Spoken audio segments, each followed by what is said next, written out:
Assalamualaikum warahmatullahi wabarakatuh. Perkenalkan nama saya Renata Larasyati. Saya mahasiswa manajemen yang saat ini akan mempresentasikan hasil dari skripsi saya yang berjudul Modal Intelektual Kinerja Perusahaan dan Corporate Governance Studi Empiris pada Bursa Efek Indonesia. Selama pengerjaan, saya dibimbing oleh dosen pembimbing bernama Profesor Dr. Tendelelin Eduardus.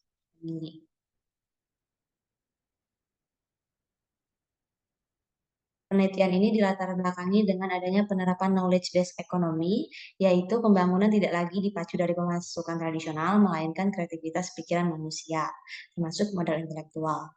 Pentingnya modal intelektual ini karena bermanfaat dalam penyusunan dan peningkatan kualitas laporan. Dan tanpa ukuran yang tepat untuk modal intelektual, perusahaan tidak bisa dinilai dengan benar. Namun, masih banyak perusahaan yang tidak menaruh perhatian terhadap modal intelektual. Hal ini karena modal intelektual masih dianggap sebagai nilai tersembunyi yang tidak terlihat dan biasanya tidak tertera pada balance sheet. Di sisi lain, di Indonesia, penerapan corporate governance juga masih buruk. Padahal corporate governance dikatakan baik apabila memiliki hubungan yang tinggi untuk kinerja operasi dan nilai perusahaan. Implementasi corporate governance pada perusahaan di negara berkembang lebih terlihat memiliki pengaruh, termasuk Indonesia. Berikut adalah kondisi dari Indonesia saat ini. Indonesia berada pada peringkat ke-34 untuk IMD Global Competitiveness Index dan Indonesia merupakan negara dengan perusahaan fintech terbesar di ASEAN yang menunjukkan bahwa saat ini modal intelektual di Indonesia semakin berkembang. Tetapi pencapaian ini juga diikuti dengan masih kurangnya regulasi khususnya pada bidang finansial teknologi di Indonesia dan berdasarkan survei corporate governance yang diadakan oleh Asian Corporate Governance Association pada tahun 2020 menunjukkan Indonesia berada pada peringkat paling akhir.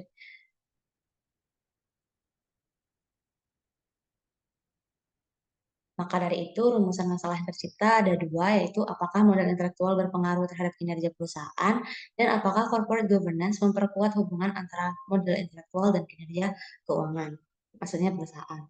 Lalu untuk tujuan penelitiannya ada dua, yaitu menguji pengaruh modal intelektual terhadap kinerja perusahaan dan menguji peranan corporate governance sebagai pemoderasi pengaruh modal intelektual terhadap kinerja perusahaan. Manfaat penelitiannya ada empiris, yaitu sebagai bukti empiris terhadap hubungan corporate governance, modal intelektual dan kinerja perusahaan, serta praktis, yaitu penelitian ini ditargetkan mampu membantu entitas dalam upaya memaksimalkan sumber daya yang dimiliki.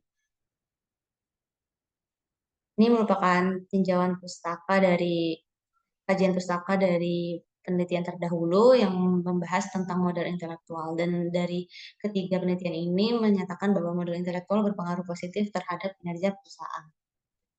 Sedangkan yang ini merupakan uh, penelitian terdahulu yang membahas tentang perannya corporate governance untuk kinerja perusahaan. Sedangkan teori yang digunakan ada research-based theory, yaitu perusahaan dapat mengendalikan pengelolaan sumber daya yang dipunya agar mampu menambah nilai. Lalu ada knowledge-based theory, yaitu kemampuan organisasi yang merupakan hasil dari integrasi pengetahuan untuk menghimpun dan mengintegrasikan pengetahuan dari banyak spesialis individu. Lalu ada agensi teori yang merupakan relasi antara pemilik atau prinsipal dan manajemen atau agent. Dalam pelaksanaan bisnis, prinsipal akan memberikan kewenangan terhadap agent untuk menjalankan day-to-day bisnis. Lalu ada model intelektual dan ada juga corporate governance.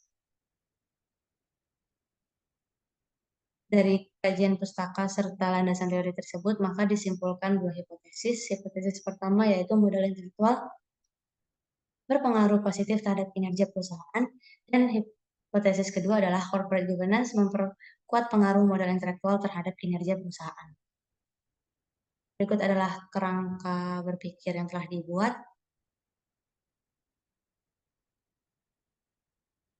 Lalu untuk metode penelitiannya, penelitian ini merupakan penelitian kuantitatif yang bertujuan untuk menemukan hubungan antara variabel dependen dan independen serta pengaruh dari variabel moderasi menggunakan metode GLS dan PLS. Total sampel yang didapatkan ada 41 perusahaan dengan jumlah observasi 205 karena penelitian ini dilaksanakan selama 5 tahun.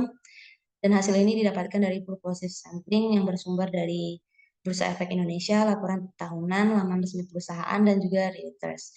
Ini merupakan 3 kriteria untuk purposive sampling. Lalu Teknik analisis data ada statistik deskriptif yang menunjukkan nilai minimum, maksimum, rata-rata, dan standar deviasi pada setiap variabel.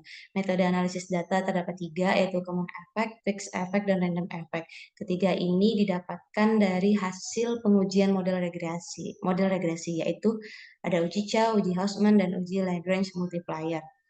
Setelah melakukan 2 uji tersebut, langsung ke uji asumsi klasik, yaitu uji multikolinearitas dan uji heteroskedastisitas.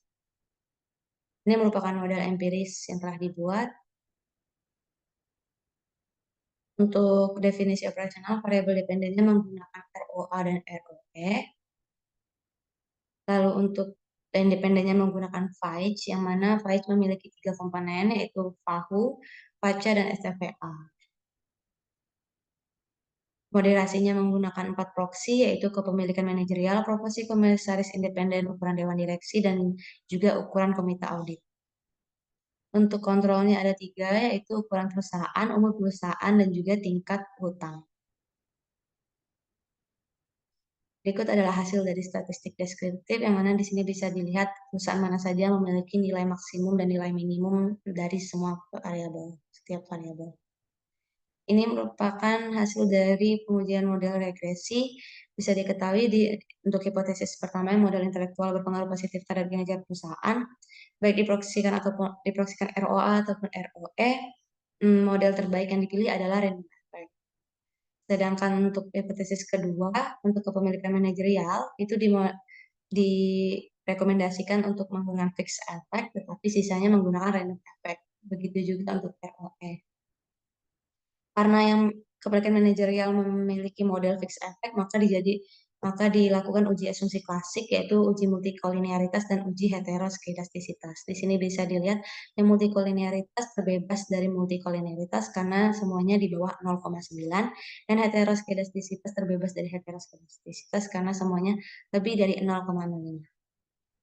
Ini hasil dari uji hipotesis pertama, yang mana Veitch, FAHU, dan VACA berpengaruh positif terhadap modal intelektual atau ROA, sedangkan STVA tidak.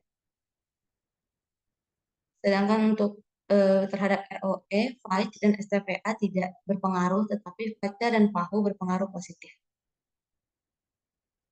Untuk moderasi terhadap Veitch dan ROA, dari keempat proksi ini semuanya tidak ada yang berpengaruh. Begitu juga untuk moderasi Veitch dan ROE. ROA berpengaruh efisien karena penggunaan aset perusahaan untuk menghasilkan laba, dan Veitch berfokus pada pengelolaan dan penggunaan modal kapital yang dapat langsung mempengaruhi efisiensi aset. Tetapi ROE tidak berpengaruh karena ROE itu dipengaruhi oleh struktur modal dan leverage perusahaan. FAHU berpengaruh positif itu menandakan adanya nilai tambah yang diciptakan karena perusahaan mampu memaksimalkan sumber daya manusia yang dimilikinya. VACA signifikan positif itu menandakan perusahaan mampu menggunakan aset fisik dan finansialnya dengan baik untuk meningkatkan profitabilitas.